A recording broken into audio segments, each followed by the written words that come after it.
Winter Solstice 2023, written, produced, and directed by Reverend Dr Dikki Jo Mullen. Yuletide, Hanukkah, Festival of Lights, end of the zodiac year and beginning of the new year, honoring loved ones who have passed away, and new beginnings. These are all themes during this period of time that Dr. Mullen will discuss as she overviews the various astrological aspects of the winter solstice for 2023. The winter solstice, the longest night and the shortest day of the year, have a special type of magic for all of us. All around the world, cultures have celebrated Yuletide, 12th night, the winter solstice, Christmas, Hanukkah, the Festival of Lights. It all ties in with the idea of welcoming the end of the darkness and the rebirth, the beginning of the new light. Whether you say it's the Christ child or the sun, it's a very powerful idea in our culture, and it is very much a part of astrology. Esoteric or spiritual astrology sees the winter solstice season as a time of the end of the zodiac coming up and the new year beginning. Astrological International Astrology Day is March 21st of each year, the first day of spring. And the first day of winter, December 21st, marks something called the winter solstice season. We have a number of different holidays. There's 12th night that comes up. There's Candlemas. The symbol is the candle around February 2nd to represent the rebirth and the renewal of light. I have a poem here by poet Susan Cooper about the shortest day to kind of honor the idea we want to speak about today, which is the astrology of the winter solstice. So the shortest day came and the year died, and everywhere down the centuries of the snow-white world, people came singing and dancing to drive the dark away. They lighted candles in the winter trees. They hung their homes with evergreen. So Christmas trees, Christmas wreaths, pine cones to represent the seed of rebirth, and the Christmas spirits, the elves, the Santa Claus figures, are what we're looking at to welcome the new season of the year. Here is the horoscope that astrologers will be using in 2023 to mark what we can expect from the longest night, the shortest day, to the time when the days and night are most nearly equal, which will be the spring equinox. So this horoscope will mark events in our personal lives, the world, and the weather from late December until late March of 2023 and 2024. December 21st, 2023 at 10:29 p.m. Eastern Standard Time is the horoscope we're looking at. It's cast for Orlando, Florida, because that's where I'm based now. You can adjust the houses for your different locations, but the placement of the planets is the same around our entire planet Earth, and it remains the same. Let's take a look at what the winter solstice horoscope represents. The sun is at 0000 degrees of Capricorn, right on the line. It's a critical degree. There are 30 degrees in the astrological signs. They go from 0 to 29, and some of them are called critical or very intense degrees. The 29 and 0 point is one such degree. And this year, the 0 Capricorn exactly conjoins the planet Mercury, which is retrograde, so it's said to be mutually applying, and it's just separating from a conjunction with Mars in late Sagittarius. The position of the sun, the Earth's path around the sun, shows where we're all going to shine during this time period. And There will be a focus on communication, resolving anger issues, understanding, endings, and new beginnings. It's especially intriguing because there are other important placements on that critical 0-29 degree. We have Pluto at 29 degrees of Capricorn in the winter solstice chart, but all year Pluto, which takes 20 years to move through each zodiac sign, it's so far from the sun, will be hovering on the 29-0 point all year long. And we'll have a hint of what's to come. Pluto is named for the god of the underworld. All of the mythological archetypes that are the planetary names we use were really seen as gods and goddesses in early times, but the metaphor helps to understand what they're all about. Things are changing.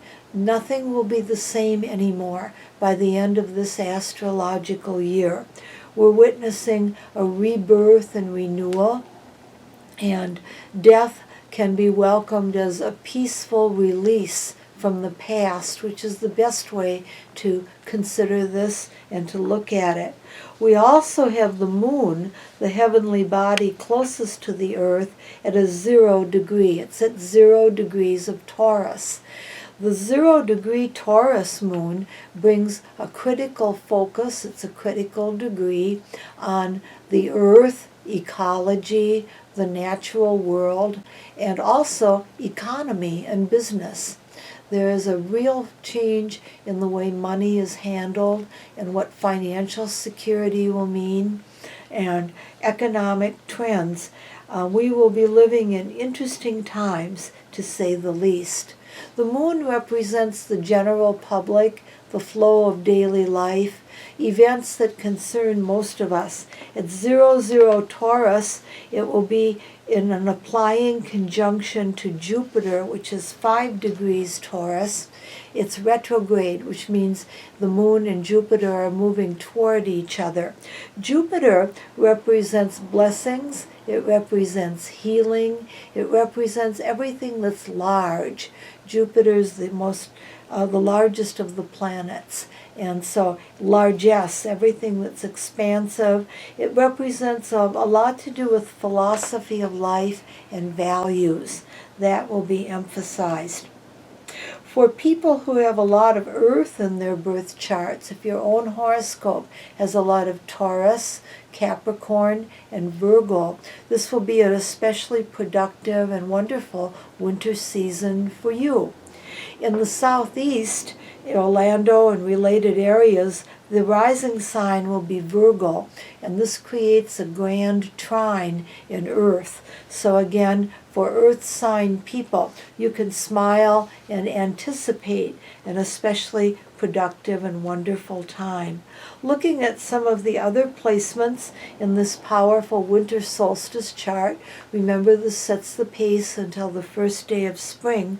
There's Venus at 20 degrees of Scorpio, and this can represent honoring those who have passed away and events and memorials, mementos of important days and events, anniversaries, and also honoring loved ones, pets, or human companions maybe, who have passed away, can be especially satisfying and touching, appealing to the heart.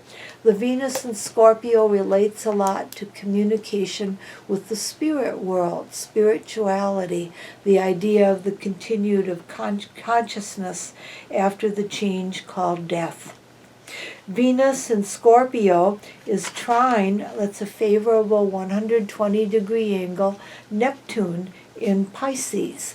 This is wonderful for ideal romance. Venus and Neptune are octaves of each other. They represent true and unselfish love. There can be some fated and karmic attractions and meetings, particularly for those who might have a lot of water in their birth charts. The water signs are Cancer, Pisces, and Scorpio. Venus trine Neptune is also very good for spiritually inspired art. Right now, gnomes and mushrooms and fantasy figures, the fey ones, the wee folk, are very popular art forms, and I'm looking for that type of art to continue in the new season ahead. Also, any artwork that relates to the ocean and aquatic creatures can be especially appealing. The planet Saturn, the ringed planet, which represents parameters and responsibilities, has been called a malefic, but actually in esoteric or spiritual teachings, it's the reward of hard work done. What goes around comes around. What we put out, we get back. Saturn is at 2 degrees of Pisces.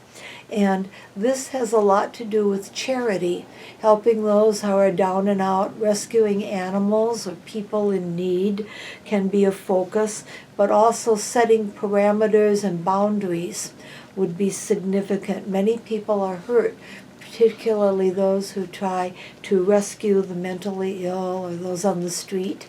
And doing what we do for the sake of love and rising above any disappointments can be important for many who are called to do that wonderful task.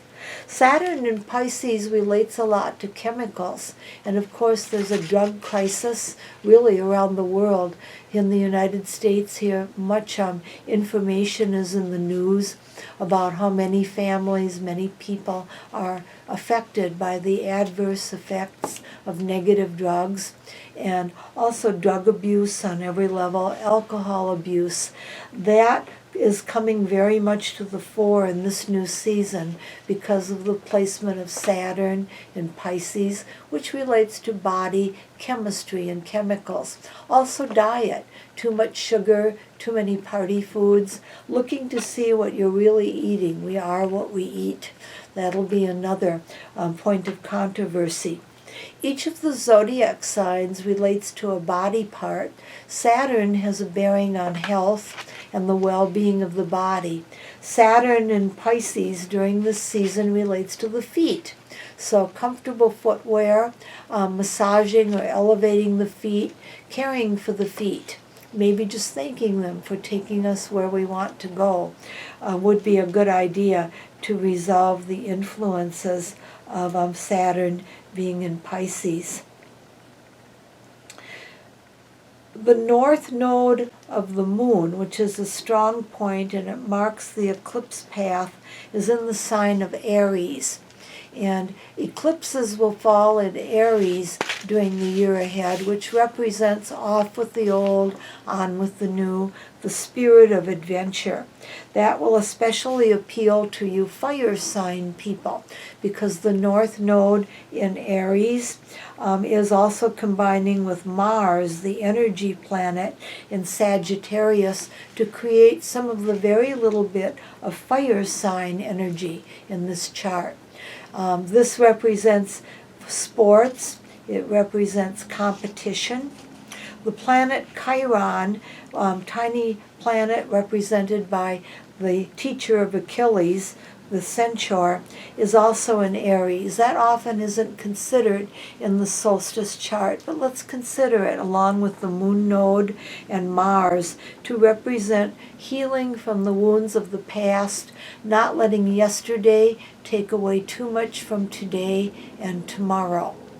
And that influence will especially affect you Aries, Sagittarius, and Leo listeners as fire sign people. Well, air signs, Libra, Aquarius, and Gemini, you're probably waiting for me to mention you. The south node of the moon in Libra, which represents what we want to avoid, what drains us, is the only prominent air sign influence in this chart. And so if you are a Gemini, Libra, or Aquarius person, as the winter solstice on December 21st sets the pace for the time period until the first day of spring, you want to think of what you don't want in your life anymore. That might represent donating items you have too many of. It might represent gently releasing people who don't seem to be a good fit anymore. There are kind ways to do that. And looking to see what habits you might want to release. It could be a job that you really have reached the proverbial glass ceiling on and are ready to move on to something else. And so if the air signs are prominent, that will be very important. Politically, the planet Jupiter represents the Republican Party. It is in retrograde motion, which shows a lot of old issues to resolve. And it also, being in the sign of Taurus, is very fixed, very stable. So anything that's a fixture in the Republican Party will continue. The Democratic Party has traditionally been related to Saturn. And being in Pisces, I think that this represents working with those that are in need, working with programs, which is typical there. And it also represents the passage of time. Something that's very interesting is that Saturn and the planet Uranus can represent also a third liberal party and a branch of the Democratic Party. And it's possible there could be a third party candidate coming into the presidential race. And then also there could be a completely different candidate nominated by one of the parties. And as we watch the different caucuses and political meetings starting to gather, that might be something interesting to bear in mind. I'm astrologer and parapsychologist Dikki Jo in Orlando, Florida, wishing you a wonderful winter holiday. Yuletide means wheel of the year, and the wheel of the year is turning toward the last quarter to beginning the new season in spring during the time period we're looking at. So I will say Merry Christmas and Happy New Year until next time. Reverend Dr. Dikki Jo Mullen, astrologer, psychic, and parapsychologist. Dr. Mullen provides the following services: astrology, psychic, rune, and tarot card readings, face-to-face and Zoom readings and seances, and webinars and face-to-face presentations. Thank you for watching. Reverend Dr. Dikki Jo Mullen can be contacted at her skymaiden@juno.com email address. She also has a Facebook page, which she invites you to view, and her WordPress site, where she has additional resources.